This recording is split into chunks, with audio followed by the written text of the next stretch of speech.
আপনি একজন বাংলাদেশী, কলকাতায় গিয়ে কি কোনোভাবে কারো কোনো কথায় বা কোনোভাবে কষ্ট পেয়েছেন কিনা? আচ্ছা, তো আপনি কলকাতাতে গেছেন ঠিক না? হ্যাঁ। ইন্ডিয়াতে।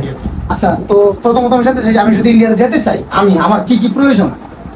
প্রথমত পাসপোর্ট, তারপর ভিসা।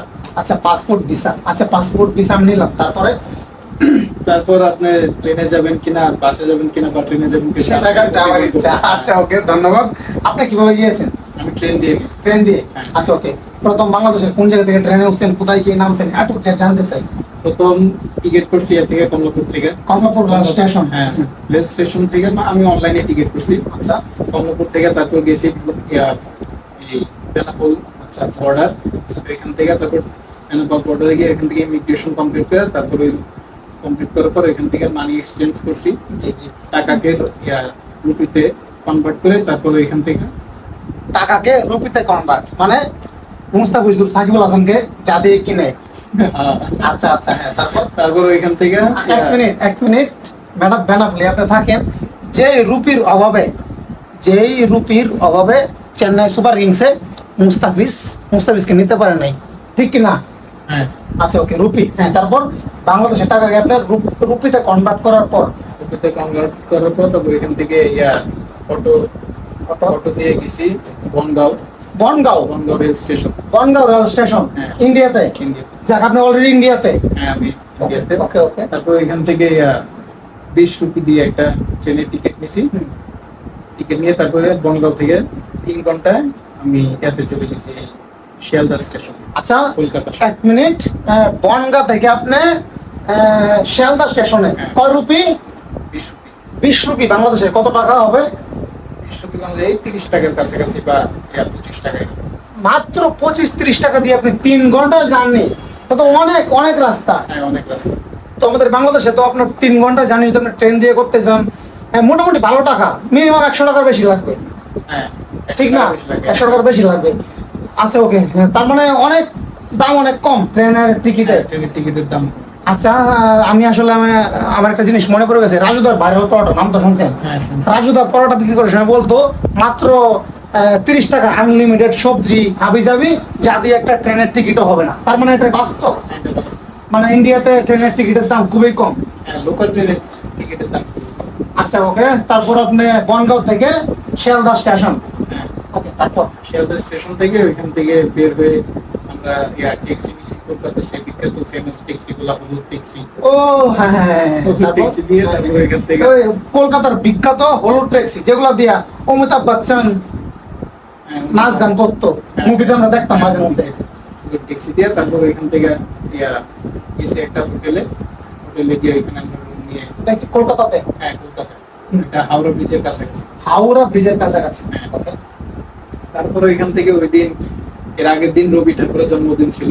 আচ্ছা আচ্ছা, তখন আমি রবি ঠাকুর না রবীন্দ্রনাথ ঠাকুর? হ্যাঁ হ্যাঁ, রবীন্দ্রনাথ ঠাকুর। আচ্ছা আচ্ছা আচ্ছা, ওনার যে পিতৃক বিটা, আচ্ছা, পারিবারিক যে বাড়িটা, এখানে আমি যাই বিকেলের দিকে, গিয়ে দেখি ওনার বাড়িতে অনেক অনুষ্ঠান, জমকালো অনুষ্ঠান ছিল।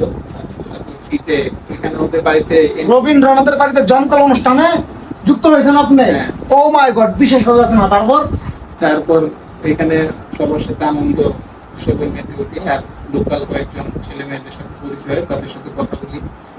ওখানে গিয়ে খেয়েছেন কি সেটা বলেন? মিষ্টি, তারপর আইসক্রিম, আচ্ছা, তারপর এই লোকাল যেসব স্ট্রিট ফুড আছে এগুলো মোটামুটি খেয়েছি। আচ্ছা, ওকে। তারপর কলকাতাতে গিয়ে কি কি খাওয়া দাওয়া হয়েছে কলকাতা শহরে? কলকাতা শহরে বিরিয়ানি, তারপর যে লোকাল যে এক ধরনের একটা চাটনি দিয়ে একটা খাবার ছিল, নাম কি? নামটা আমি ভুলে গেছি। ওদের লোকাল যে খাবারটা পাওয়া যায়, চাটনি দিয়ে খায়, দেখতে অনেকটা ভাতের মতো নাকি এরকম, পিঠার মতো এরকম টুকটাক খাবার খাওয়া হয়েছে। আচ্ছা, বাংলাদেশের খাবার এবং কলকাতার খাবারের মধ্যে পার্থক্য কি?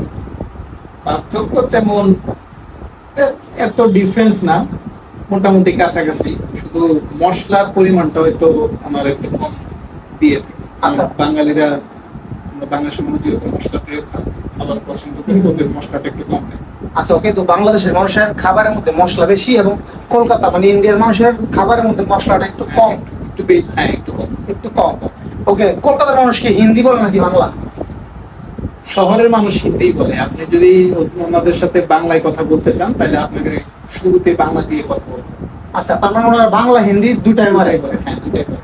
আচ্ছা ওকে, তারপর আপনি কলকাতা থেকে নেক্সট আর কোথায় কোথায় গিয়েছেন? কলকাতা থেকে এর পরের দিন আমি ভিক্টোরিয়া মেমোরিয়াল যাই। আচ্ছা, ভিক্টোরিয়াল মেমোরিয়াল। হ্যাঁ, ভিক্টোরিয়া মেমোরিয়ালে যাই। ওখানে যে রানী ভিক্টোরিয়া আসার জন্য যে প্রাসাদটা তৈরি করা হয়েছিল এটা ভালো করে ঘুরে দেখি। ভিতরে অনেক ইংরেজদের যে নিদর্শন ছিল এরকম অনেকগুলো জিনিস ঘুরে ঘুরে আমি দেখি। তারপর এখান থেকে আমি আবার 10 রুপি দিয়ে এই ট্রেনে করে আমি আমার হোটেলে ব্যাক করি। হোটেল থেকে হোটেলে ব্যাক করি। এই ট্রেনের রাস্তায় আসা যাওয়ার সময় কলকাতা মানে ইন্ডিয়ার যে বড় স্টেডিয়ামটা ইডেন গার্ডেন্স, ও মাই গড। তারপর ইডেন গার্ডেন্স এর পাশ দিয়ে আমি আসি। ইচ্ছা ছিল ইডেন গার্ডেন্স এ সেলফি টেলফি নেওয়া হয় নাই? না, ইডেন গার্ডেন্স সুযোগ চান্স হয় নাই? চান্স ছিল কিন্তু আমি ইচ্ছা করে যাই নাই। আচ্ছা, কারণ আমার আবার ওইখান থেকে কলকাতা থেকে দার্জিলিং যেতে হবে, আমার ট্রেন ছিল আবার রাত 8টায়। এর জন্য আমার হোটেল থেকে সবকিছু কমপ্লিট করে আবার ওই শিয়ালদা স্টেশনে চলে যেতে হতো। তাই ওইখান থেকে আমি আবার এয়ারপোর্ট থেকে শিয়ালদা স্টেশনে যাই। তারপর রাতের 8টায় ট্রেনে উঠি। ট্রেনে উঠে আমি ডিরেক্ট চলে যাই এই শিলিগুড়ি। আচ্ছা, তারপর শিলিগুড়ি থেকে তারপর আমি দার্জিলিং যাই। দার্জিলিং থেকে তারপরে কালিম্পং যাই। কি নাম কি? কালিম্পং। কালিম্পং। হ্যাঁ, কালিম্পং। কালিম্পং থেকে আবার আমি শিলিগুড়ি আসি। শিলিগুড়ি থেকে তারপর আবার কলকাতা আসি।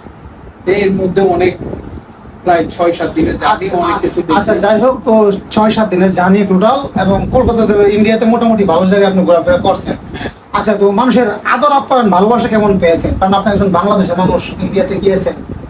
আদর আপ্যায়ন ওনার ব্যবহার নর্মালি, ওনার বাংলাদেশের মানুষ বা অন্য দেশের মানুষ এরকম কোনো আচরণ বা বৈষম্য এরকম কোনো কিছু করেনি। যখনই কেউ শুনেছে আমি বাংলাদেশের মানুষ এরকম, অনেকজন হাসি মুখে জিজ্ঞেস ভাই এরকম বাংলাদেশে মানুষ আমাদের কিরকম করে বা আমাদের বাংলাদেশের মানুষকে আমরা কিরকম কি চোখে দেখি, ওনাদের বক্তব্য আমার কোনো শুনছে না। আপনি একজন বাংলাদেশী, কলকাতায় গিয়ে কি কোনোভাবে কারো কোনো কথায় বা কোনোভাবে কষ্ট পেয়েছেন কিনা? না, কেউ কোনো কষ্ট দেয়নি। আমার একটা এই বিশেষ একটা কাজের প্রয়োজন ছিল, আমি ওনাদের কাছ থেকে ওটা হেল্প নিয়েছি, ওনারা হেল্প করেছে। আচ্ছা ওকে, তো এই ভিডিওটা কলকাতার অনেক অনেক মানুষ দেখবে, তাদের উদ্দেশ্যে আপনি কিছু বলতে চান? কলকাতার দাদাদেরকে আমার মন থেকে অনেক ভালোবাসা এবং